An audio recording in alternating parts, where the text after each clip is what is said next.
Судебные слушания в отношении Евгении Артюхиной проводятся в закрытом режиме, так как затрагиваются интересы малолетнего. Сегодня она выступила с последним словом, на котором она просила прощения, сказала, что скучает по детям и хочет их воспитывать сама. В следственном изоляторе Евгения Артюхина находится уже 9 месяцев. Все это время троих детей, один из которых инвалид, воспитывает бабушка. А после заключения под стражу дочери она оформила опеку. Сегодня женщина пришла в суд со старшей девочкой и рассказала журналистам, почему считает свою дочь невиновной. Нашло на нее вот такой стресс такой у нее был.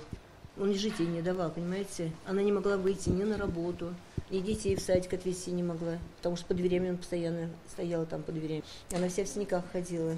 Дети пугались. Татьяна также призналась, в свои 68 лет ей тяжело воспитывать троих детей. На том самом видео, которое вызвало резонанс в обществе и легло в основу уголовного дела, Евгения Артюхина избивает полуторагодовалую дочь и выкидывает ее на балкон.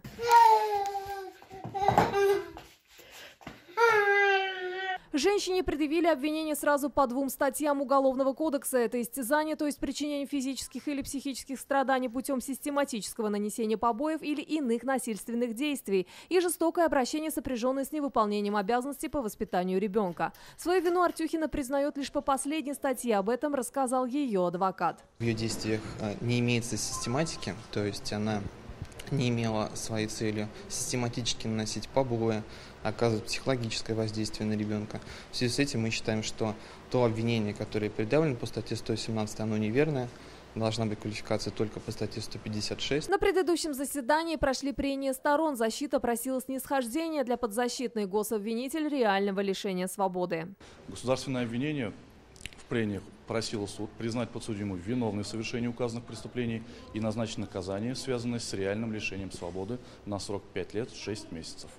В итоге суд согласился с позицией гособвинения и назначил срок 4 года заключения. Назначить наказание Артюхиной окончательно в виде лишения свободы сроком на 4 года с отбыванием исправительной колонии общего режима. Те 9 месяцев, которые она отбыла в СИЗО, засчитаются в ее срок наказания. В итоге ей осталось быть за решеткой около 3 лет. Подсудимая и ее мама с решением суда не согласились. Родители мучают, детей мучаете.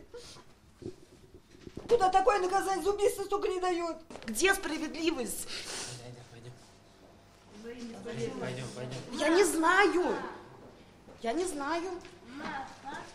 Вот видите, ко мне ребенок хорошо относится, ко мне дети хорошо относились. Мама тоже у меня одна, с 3 детьми, бегает на работу, чтобы делать мне передачи в СИЗО, потому что у нее денег вообще не хватает.